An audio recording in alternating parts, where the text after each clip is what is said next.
Doctor ortho Ayurvedic oil और capsule, अब दर्द भी घुटने टेकेगा। राजस्थान में जल्द शुरू होगी पॉइजन डिटेक्शन लैब। मरीज के ब्लड से जहर का पता लगेगा। टॉक्सिकोलॉजी लैब से मिलेगी सटीक जानकारी।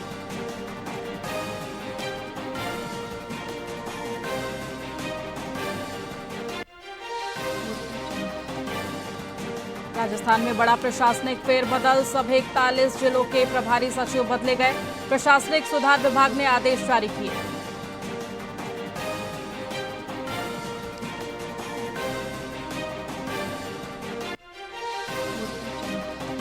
जयपुर के ट्रांसपोर्ट नगर में गंदगी से लोग परेशान। शिकायतों के बाद भी नहीं हो रहा समाधान।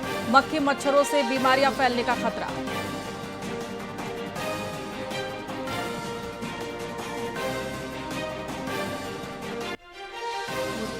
नारनौल से होकर गुजरने वाली 2 ट्रेनें रहेंगी रद्द। स्टेशन यार्ड में ब्रिज कार्य के चलते रद्द। निर्माण कार्य के लिए ट्रैफिक ब्लॉक किया जाएगा।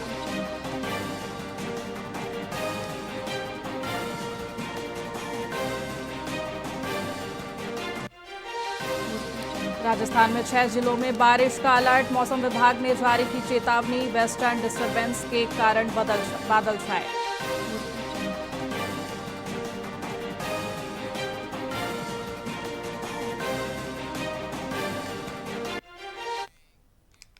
नमस्कार, मैं आपके साथ खुशी गोस्वामी। वीआईपी न्यूज में आप सभी का बहुत बहुत स्वागत है। रुक करेंगे खबरों की ओर।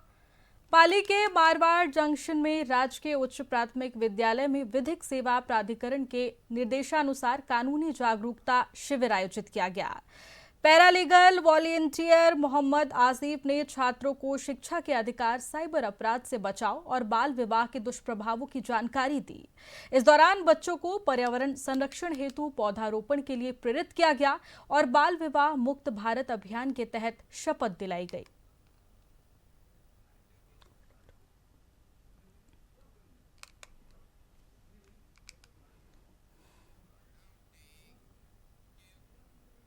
हनुमानगढ़ में श्री बालाजी सेवा दल हनुमानगढ़ जंक्शन ने सर्दी में जरूरतमंद बच्चों को राहत पहुंचाने की दिशा में सराहनीय पहल की।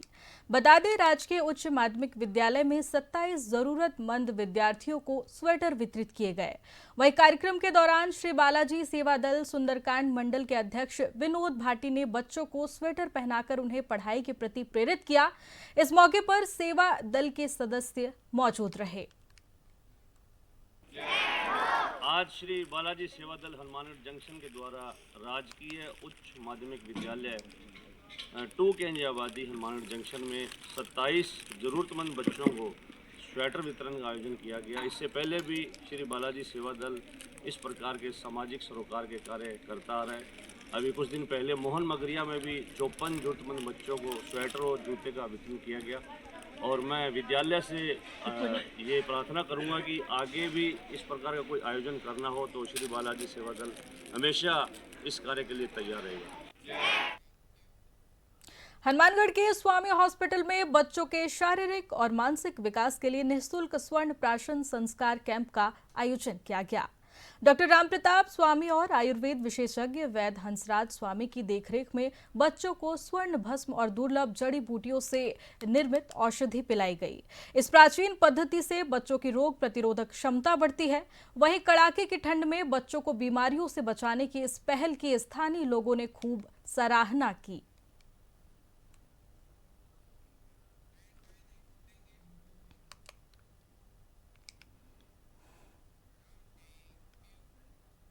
जोधपुर में मंडोर रोड स्थित चंद्रभूषण अस्पताल में प्रसव के दौरान पूर्णिमा कंवर की मौत हो गई, जिससे हड़कंप मच गया।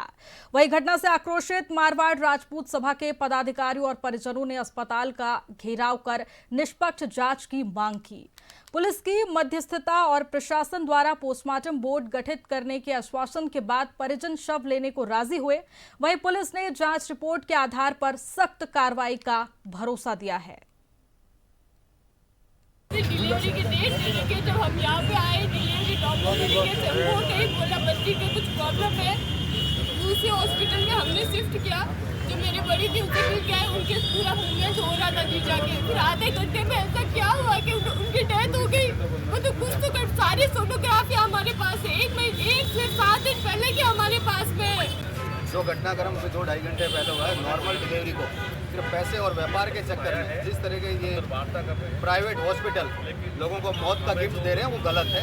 और अगर हमारे समाज और हमारे संगठन को चैलेंज किया गया तो करनी देना जिस चीज़ के लिए जानी और पहचानी जाती है, हम अगर पिक्चर हॉल जलाने में कामयाब है तो हॉस्पिटल जलाने में हमें टाइम नहीं लगेगा। एक सामान्य जो डिलीवरी होती है और वो हमेशा जीवे होते हैं, लेकिन डॉक्टर को ध्यान नहीं दिया और इसकी वजह से उसकी लापरवाही से पुण्या कौर हमारी बेटी जिसका देहांत हो चुका है, बहुत ही दुखद घटना है, बड़ा दुख भरी घटना है। और ये पूर्ण रूप से डॉक्टर की, नर्सिंग स्टाफ की जो रूप से लापरवाही है, उस लापरवाही की जांच होनी चाहिए और उस परिवार को न्याय मिलना चाहिए। अस्पताल के अंदर महिला को लेकर आए थे डिलीवरी के लिए और या डिलीवरी होने के बाद में उनकी डेथ हो गई। अब उसके अंदर डॉक्टरों की क्या क्या लापरवाही रही, किस वजह से हुई, वो अभी पोस्टमार्टम करा के बॉडी को भेज रहे हैं जांच के लिए। और यदि समय रहते हुए कार्रवाई नहीं करेंगे तो फिर इस अस्पताल के बाहर धरना और प्रदर्शन किया जाएगा। अभी आधे घंटे पहले ही इतना मिली थी कि चंद्रभूषण हॉस्पिटल के सामने कुछ परिजन डॉक्टर के खिलाफ कार्रवाई के लिए धरने पर बैठे हुए हैं। उसके संबंध में उनसे बातचीत की गई है। हॉस्पिटल एडमिनिस्ट्रेशन से भी पूछा गया है।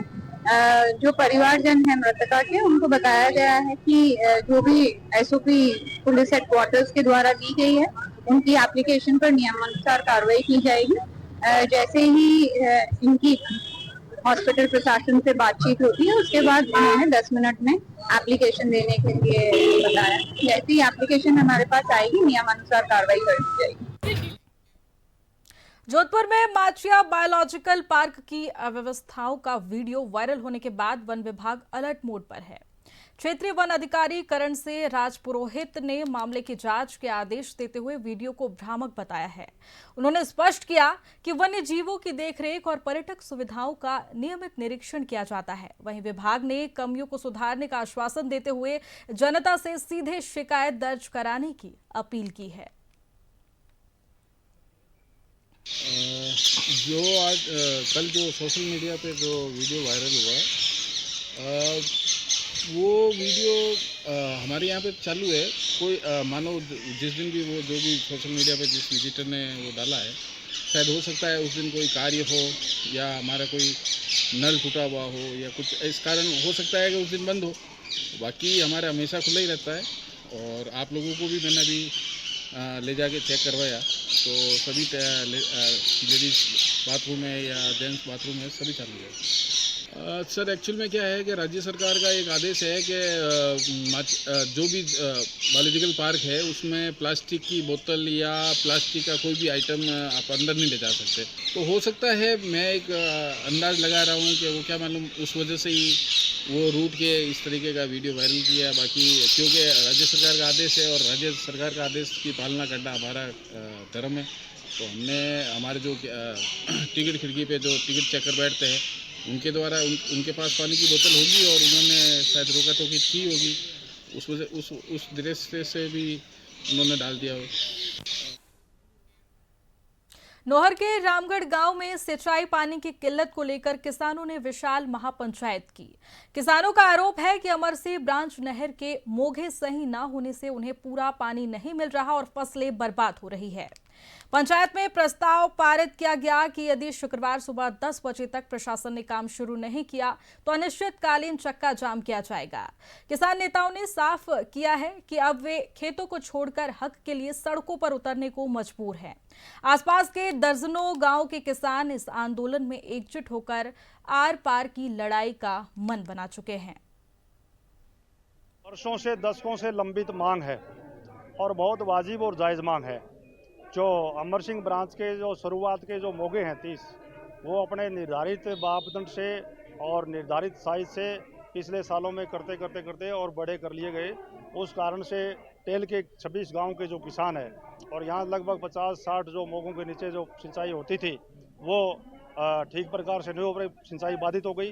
पानी बिल्कुल यहाँ जीरो की स्थिति में आ गया और यहाँ के किसान उजड़ने की कगार पर आ गए और भूखमरी की कगार पर आ गए। इसलिए किसानों ने लंबे समय से संघर्ष भी किया है, मांगे भी सरकारों के प्रतिनिधियों के सामने रखी है। मैं पुनः इस बात के लिए मैंने अनेकों बार आज चीफ साहब से बात की है, कलेक्टर साहब से मेरी कई बार वार्ता हुई है। उन्होंने भरोसा दिलवाया है कि हम इस काम को सुचारू रखेंगे। हम माकूल व्यवस्था, कानून व्यवस्था के लिए माकूल जाब्ता और माकूल व्यवस्था कर लें आज, और विश्वास ऐसा है कि कल काम शुरू हो जाना चाहिए। किसानों ने इधर एकत्रित हुए, मैं किसानों के बीच में भी, सरकार और प्रशासन और किसानों के बीच की कड़ी बन के आया हूँ यहाँ। यदि कल ये काम शुरू नहीं हुआ तो किसानों ने कहा कि हम 12 बजे एक बड़ा आंदोलन क्षेत्र के आम हर घर परिवार से, बूढ़े बुजुर्ग महिलाएं सब इस सड़कों पर आएगी, बड़ा आंदोलन करेंगे, ऐसा किसानों ने कहा है। तो मेरा ऐसा मानना है कि शायद किसानों को आंदोलन नहीं करना पड़े, ये सारी व्यवस्था ठीक हो जाएगी, कल शुरू हो जाएगी, काम भी हो जाएगा। नहीं होता तो किसानों के अधिकार सुरक्षित है, वो करेंगे, उनका अधिकार है। वर्षों से फिलहाल खबरों में इतना ही। बने रहिए हमारे साथ VIP न्यूज पर। नमस्कार।